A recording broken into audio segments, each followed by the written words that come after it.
Hey now, Brawlers, it's time for another Board Game Brawl review with Nick Minahan, sponsored by BoardGameBliss.com. Today we're going to take a look at the Elspeth versus Kiora duel deck for Magic the Gathering. Now this is the very first review I've done on my channel for anything Magic the Gathering related, at least in an official capacity. I'm pretty sure I've talked about it many times during my Q&As and such. So just a little brief history of my involvement with Magic the Gathering. I played it very heavily back in junior high going into high school, and this was 94 to 96, somewhere in that area. And I think the first major set that I started playing with was probably Revised Edition, and also somewhere around the time of Fallen Empires. I think they had just moved on to 4th edition or something like that. You can still get revised packs somewhere in that era. And I found a group of friends who was also just starting to get into Magic. It was the perfect time for us to hook up together, and we, as this big group of friends who would always meet at this one guy's house, stay the whole weekend and just play Magic. Boom, boom, boom. Just the whole weekend was just building decks, playing Magic. We loved it. By the time Ice Age came out, we were just in it. We were hooked. I think this was before there was ever any kind of official, like, Friday Night Magic or anything like that. I might be wrong on that, but it was just about us building decks, insane decks. I mean, in the early days, it was just, I've got all these cards, and just put a big pile of cards, like 100 cards. We didn't know or care about building an efficient deck, making a 60-card deck, and making it actually work. It was just about having fun and summoning huge creatures. When someone got the Colossus of Sardia, we're like, oh, it's amazing! You gotta get that thing out! Even though it's like one of the worst cards ever. It doesn't matter how big the creature is. Fast forward a little bit, I moved away from Ohio, moved away from that group of friends. I still collected Magic a little bit, like I bought a whole box of Darksteel at some point, but really, by that point, I mean, I wasn't playing anymore, I just kind of checked out. I think the last set that I actually played with other people was the Tempest block, I think it was, where you had like Mirage and Tempest itself, and then I bought some Darksteel, and that was it, and I just kind of moved on from it. Then, a few years ago, I started dating someone who was still very much into Magic, and they were still, she and her brother were still doing tournaments and all this different stuff, and I'm like, well, I guess I'm getting dragged back in, and I really went back in a hardcore way. I started doing sealed tournaments, where I hadn't even really done tournaments in the past. This was around the time of Scars of Mirrodin and New Phyrexia, or how do you say that, Phyrexia or Phyrexia, I don't know. But that was around the time frame, and I think I kept it up all the way through most of the, the dark block, like Dark Ascension and the Ravenloft type setting. I can't think of the name right now. So but then that woman and I kind of split up, or not kind of, we did, and then I just got into board games, so Magic was quickly left in the dust. And then we come to today. Now, why would I be reviewing Magic at this point if I've pretty much given it up? Well, while I may have gotten rid of every single that I have, I don't have any kind of decks that I've built myself or any kind of like box of commons laying around, nothing like that. What I have held on to are the dual decks, and also some of the decks like Commander decks, and there were some special ones like the Sliver deck and the Graveborn deck. I have really, really loved the pre-made decks that Wizards of the Coast has been releasing in the last like 5-6 years or so. I think they're fantastic. Yes, they're not really suitable for competitive play. They're not like really, really solid mechanically decks, but they are a lot of fun. There's a lot of theme to them. You get a lot of fun cards at a very affordable price in these dual decks. Each dual deck comes with 2 different decks that are supposed to match up against each other. They're both themed in a different way. Most of them have to do with the Planeswalkers, like the one we're looking at today is Elspeth versus Kiora. Planeswalkers being something that I was very shocked by when I got back into Magic, because they did not exist 20 years ago. So there's Elspeth versus Kiora, there was Jace versus Vraska was one of the more recent ones as well. Some of them are just sort of generic, like Heroes versus Monsters for the Theros block, and Speed versus Cunning. So you have a lot of different things like that. And the original sets, which are long out of print and very expensive, are Elves versus Goblins and Divine versus Demonic. I'm going to have to proxy those at some point. Those are the only dual decks I don't have. But I still dig them, and I just like the idea of having these pre-made decks. I can whip them out, play with them. I don't have to worry about deck construction. I don't care about that. I don't want to care about that. And I just dig them. I was really looking forward to Elspeth versus Kiora, because Kiora was, or Kiora's deck at least, not her Planeswalker card, was playable in Duels of the Planeswalkers, the online video game. Was it like 3 years ago, I think, was the year that she was originally in that game, and I love that deck. And her deck in this set is almost identical. Most of the major cards are still in there, so I was really looking forward to it. And I liked Elspeth as a character too, so I was really looking forward to this duel deck. Let's go ahead and take a brief look at just the cards that come in this set. I debated doing like a Magic the Gathering overview. How is the game played?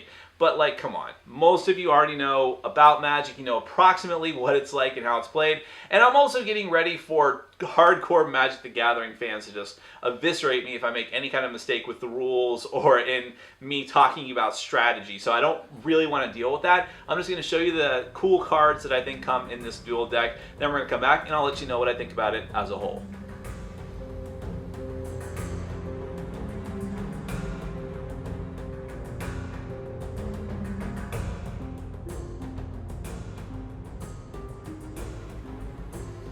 Alright, I'm going to give you a brief look at some of the cool cards that come in the Elspeth versus Kiora duel deck for Magic the Gathering. I'm not going to teach you how to play Magic. I'm assuming most of you already know, or you can find out easily enough. I just want to show you the cards that were pretty notable in this set. Now, both decks have they're all about creatures, but they have a pretty unique slant as to how they go about it. Elspeth's deck is all about bringing out weaker creatures. They call them weenies. I don't know if they still use that term very much in Magic anymore. Basically, hordes of soldier tokens and other types of easy to summon creatures to basically overwhelm your opponent's defenses. So while they're not very powerful, you can get a lot of them out very quickly and just sort of ping away at your opponent until they're dead, dead, dead. Kiora's deck is also about creatures, but in a very different way. Kiora wants to bring out as many lands as possible in order to, as quickly as possible, bring out these gigantic krakens and other types of leviathans and just overwhelm your opponent with sheer brutal force. The thought being that there is absolutely nothing in Elspeth's deck that can stand up to one of those creatures. But in order to get them out, it can be kind of tough, and you need to use some other sort of counter spells to keep Elspeth's forces at bay. That's sort of the whole point of Kiora's deck. So let's go ahead, and since, as I'll mention on my final thoughts, this is the deck that's most interesting to me, we'll go ahead and start with this one. And first off, you have the Planeswalker card for Kiora, which is pretty interesting. With Kiora's Planeswalker card, as you can see, she's blue-green. That's what the entire deck is. Her +1 ability says that until the next turn, you can essentially choose a permanent that your opponent controls, and you can negate all damage from that target towards any of your forces. Her negative, by the way, I'm sorry, if you don't know how Planeswalkers work, you basically start with loyalty tokens and you try to pump them up in order to get their ultimate ability. But her -1 ability, where you have to remove a loyalty, is that you draw a card and you can play an additional land this turn, which is again another theme about her deck. Her -5 ability, her ultimate ability, is to put out an emblem. There's no emblem card with the game that lets you put out giant 9/9 Kraken tokens every turn, which is well worth it if you can get to it. So here's some of the other Kraken tokens that you can hard summon from your deck. You have the Sealock Monster, which can't attack unless your opponent controls an island, but if you can make it monstrous and make it even stronger than it is, you can turn one of your opponent's islands lands into an island. So that takes care of that problem. One of the most, if not the most fearsome creatures in the deck, the Simic Sky Swallower, may not have as much attack and defense as the other Leviathans, but it does have Flying, Trample, and Shroud, which means that the nasty white spells that might exile it, it is immune to, although you can't do anything to help it either with your spells. The Scourge of the Fleets, which when it enters the battlefield, you return each creature your opponent controls with toughness of X or less to its owner's hand, where X is the number of islands you control. So this is another way where you can sort of control your opponent's deck and keep the weenies under control. The Inkwell Leviathan, this actually might be arguably more powerful than the Simic Sky Swallower, although it doesn't fly. It has Trample and Island Walk, and it also has Shroud as well, although it is more expensive to bring out. So how are you actually going to get all of these creatures out? There's a lot of land in Kiora's deck, basic lands, forests, and swamps, but you're also going to want some help with that. So here's some spells that do that. Explosive Legitation lets you search your library for up to 2 lands and then puts them into play tapped, and then you can shuffle your library. And while it does cost you quite a bit of mana to do that, it is nice to be able to do that on, say, the 4th turn and just assuming you haven't played any other kind of land fetching cards, and then get a lot of lands into play to summon a big creature after that. Then you have Urban Evolution, which lets you draw 3 cards and play an additional land that turn, which is pretty good. And Explorer is probably the best one of these types of cards. You can play an additional land this turn and draw a card just for 2 mana. That's pretty great. Here's some support cards. You have Grazing Gladeheart, I always say that wrong, which has the landfall ability. Whenever you play a land while it's in play, you gain 2 life. You have the counter spell that's in Kiora's deck, Plasm Capture. It costs a lot to cast, but you get to counter a target spell and take the converted mana cost of that card and add it to your own pool on your next turn. Here's one of the specific Kiora cards that's in this deck, and a lot of these are alternate art, by the way. You have Kiora's Follower, which lets you untap another target permanent by tapping it, which would be really powerful for the giant Leviathans here. You can attack with it and then leave it open as a blocker. You have the very interesting Lore Scale Coatl, which gets a +1/+1 token every time you draw a card, which can make it really big, really fast if it survives that long. Peel from Reality lets you unsummon one of your opponent's creatures, but you have to take back one of yours as well, which might not be so bad if it's in a creature that has a special ability when it comes into play. Accumulated Knowledge. Now, when you play Accumulated Knowledge the first time, you just draw a card, but after that, for every Accumulated Knowledge you play, you draw a card and then draw another card for every Accumulated Knowledge in your graveyard, so that can be very, very helpful. And the last one, I think this is very interesting, is the Whelming Wave, which returns all creatures to their owner's hands except for Krakens, Leviathans, Octopi, and Serpents. And guess what? Elspeth doesn't really have any of those. Now let's take a look at the Elspeth deck, starting with Elspeth herself. And remember, these decks have very different themes, but they all are about bringing out creatures. So Elspeth, Sun's Champion, her +1 ability lets her put a 1/1 white soldier creature token onto the battlefield, which makes sense for her. The -1 ability is you destroy all creatures with power of 4 or greater, which could be very nasty for Kiora. In her -7 ability, you get an emblem that says creatures you control get +2/+2 and have flying. Remember, emblems stay around forever. Here's some of her bigger creatures or more notable creatures. There's not a ton of huge, hard-to-cast creatures in her deck, but here's a few. You have Captain of the Watch with Vigilance, which means she doesn't tap to block. Doesn't tap to attack, I think. Other soldier creatures you control get +1/+1 and have Vigilance, and when Captain of the Watch enters the battlefield, you put 3 1/1 white creature tokens onto the battlefield, which is pretty cool. Loxodon and Partisan has Battle Cry, which means that when he attacks, every other creature gets +1/+0, and he's a 3/4 himself. You have the Gust Cloak Savior, which is flying. When a creature you control becomes blocked, you may untap that creature and remove it from combat in order to save it. You have the Precinct Captain with First Strike. Whenever First Strike is you deal your damage first before your opponent does. Whenever Precinct Captain deals combat damage to a player, you put a 1/1 white soldier token onto the battlefield. So obviously you can start to see a theme here. The Gem Palm Avenger has the cycling ability, which means you pay that cost and discard this card to draw a card. And when you do that, soldier creatures get +1/+1 and gain First Strike until end of turn. Or you can just summon it, and it's a pretty decent creature on its own. The Mother of Runes can tap to give a creature protection from a certain color of your choice, which can really screw over Kiora's giant creatures. The Court Street Denizen, whenever another creature enters the battlefield under your control, you can tap target creature. That's a way to shut down those giant Krakens. Here's some of the support spells. You have Mighty Leap. Target creature gets +2/+2 and gains flying. Raise the Alarm, a very simple spell, but it lets you put 1/1 white, 2 white 1/1 white creature tokens onto the battlefield, soldier tokens. The very annoying, if you're on the receiving end of it, Dictate of Heliod. It's a flash spell. It means you can cast it as an instant, even though it's an enchantment. Creatures you control get +2/+2. The Decree of Justice, which is just a crazy spell. See, look at the casting cost there. X and 2 white. Put X 4/4 white angel creature tokens with flying onto the battlefield, or you could cycle it. When you cycle Decree of Justice, you may pay X. If you do, put X 1/1 white soldier tokens onto the battlefield. So if you have a ton of mana, it's insanely good. If you don't have a ton of mana, it's still really good. You have Celestial Flare. Here's a bit of control that this deck has to take, or the crowd control against your opponent's creatures.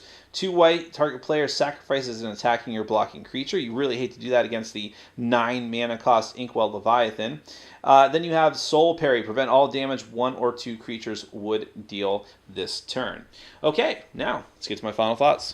Okay, if I can just give a brief review of Magic the Gathering in general. You know, I hadn't played Magic, certainly not in a very competitive deck building type aspect in a long time, at least since maybe 4 or 5 years ago when the Scars of Mirrodin block was out, when I did a little bit of tournament play and things like that. And I hadn't even played with the pre-made decks that I've had, the dual decks and such, for quite a while. Since I started playing board games in a heavy-duty way, I've just kind of been collecting the dual decks. Haven't really had a chance to play them much. I just wanted to make sure I got them before they went out of print.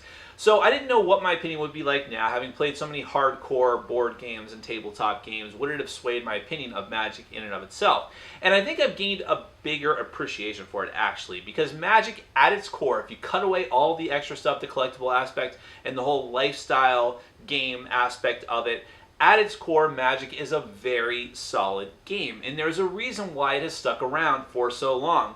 Yeah, Wizards was a genius in figuring out how to sort of tap into the addictive personality that a lot of nerds and geeks seem to have for just collecting things, and that's the reason why it's blown up to the degree that it has now, the whole cardboard crack aspect of the hobby, the fact that it is a lifestyle game for a lot of people. But I'll tell you what, there were a lot of CCGs that were out back in the day, and there's a lot of LCGs now that haven't come even close to what Magic has managed to accomplish, and there is a reason for that. The core mechanisms of Magic are simple but addictive. They really are, aside from the collectible aspect. Even back then, it was a solid game, and with all the extra stuff that they've added now and cleaning up the rules, it's just really a fine-tuned machine.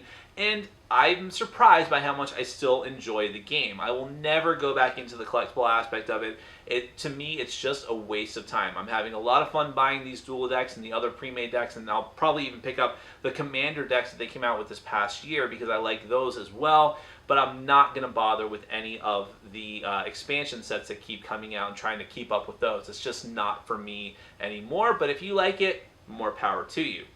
Speaking specifically of the dual decks in question today, Elspeth versus Kiora, I like it quite a bit. If you're into the dual decks like I am, or if you're new to the game, I would probably recommend it, but I do have a couple of caveats. Let's talk about each deck individually first. Kiora is a lot of fun if you can get her deck to work right. I mentioned in my intro that I liked her in the Duels of the Planeswalker video game, and she herself, the Planeswalker, wasn't in that game, at least the one that I played, but her deck was mostly the same. All these land fetching and trying to slam down as many lands as possible, sometimes using landfall abilities on cards to give yourself a boost. Like, was it the Glazing Glade Heart that gives you life every time you lay down a land.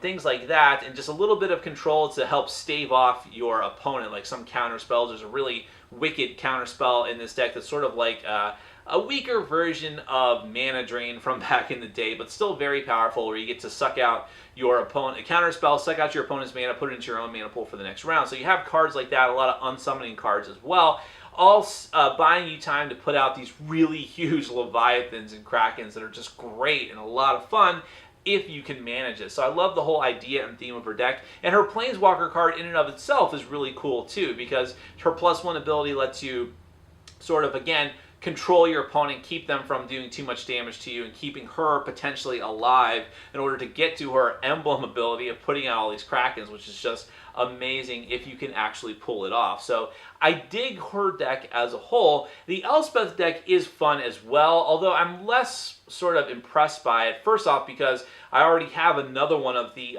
Elspeth. This is a return appearance for her, just like Jace. She's been in other dual decks, at least one other one, with the same kind of theme to it, bringing out a bunch of soldier tokens, weenies, and trying to overrun your opponent. Now, I'm no stranger to this from back in the day. My early days of Magic, my two favorite colors were white and blue, and I loved just having a lot of small creatures come out and just overwhelm the opponent, like with cards like Crusade. So I'm just not as amazed by her deck because of that reason, but there's some pretty cool cards there, like the Commander of the Watch cards, and even the really simple common cards like Rally the Troops. I think it's Rally the Troops or Rally the Soldiers, that puts out some more soldier tokens. There's some neat stuff there, and Elspeth herself is very powerful, so I think that in and of itself it's cool. It's just not as cool as Kiora, that's all I'm going to say.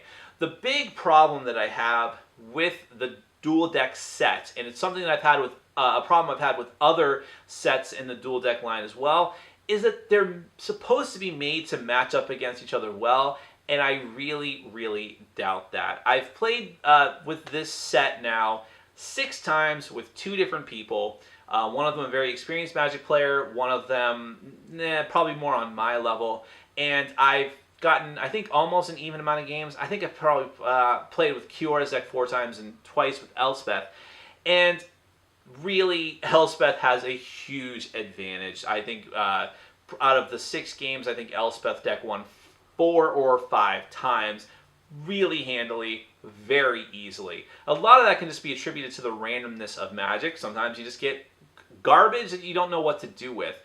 But it seems more pronounced here, and that's because Kiora's deck is just slow. That's just the way it is. Speed is everything in Magic, and Elspeth can pump out creatures very quickly and just overwhelm you while you're still trying to get enough mana to get out even one of your weaker creatures with Kiora, not even like the huge and powerful behemoths, and trying to make them work for you. And there seems to be actually more control in the Elspeth deck. Cards that let, like instant cards that let them give your creatures flying and just let you fly right over your defenses and ping you, or the cards that let you exile creatures. I mean, you work really hard to put out one of the giant monsters in the deck that doesn't have Shroud, and then boom, it's exiled. There's nothing you can do about it. So that can be quite frustrating, and for that reason, I don't think that they match up very well. This happened most notably in the Duel Deck series with Knights versus Dragons. Same thing. Knights being very fast, white and green creatures coming out, overwhelm your opponent, while the red deck, the Dragon deck, is just trying to slowly build up enough mana, hoping to get burn cards to keep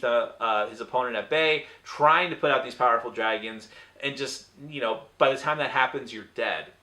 And in that regard, I actually think that maybe you should take those 4 decks and put like Dragons versus Kiora and Knights versus Elspeth, because even though they're similarly themed, it would be very interesting to see how they would pair up against one another.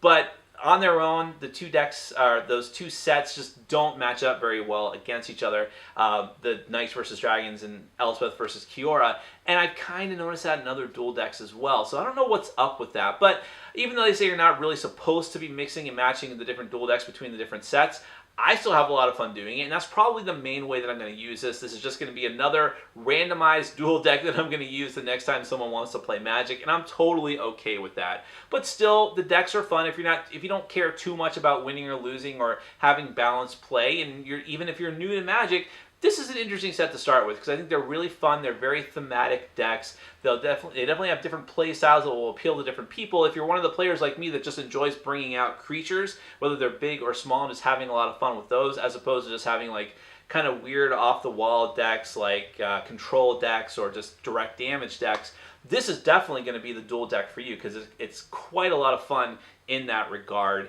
And again, I'm kind of surprised by how much I still dig Magic, and I kind of can't wait for the next Duel deck to come out. That's Elspeth versus Kiora Duel deck for Magic the Gathering. Thanks for watching. Follow us on Facebook, Twitter, and Patreon, and make sure to check out our sponsor, Board Game Bliss, where you can find an amazing selection of games from around the world. BoardGameBliss.com. Thanks for your support.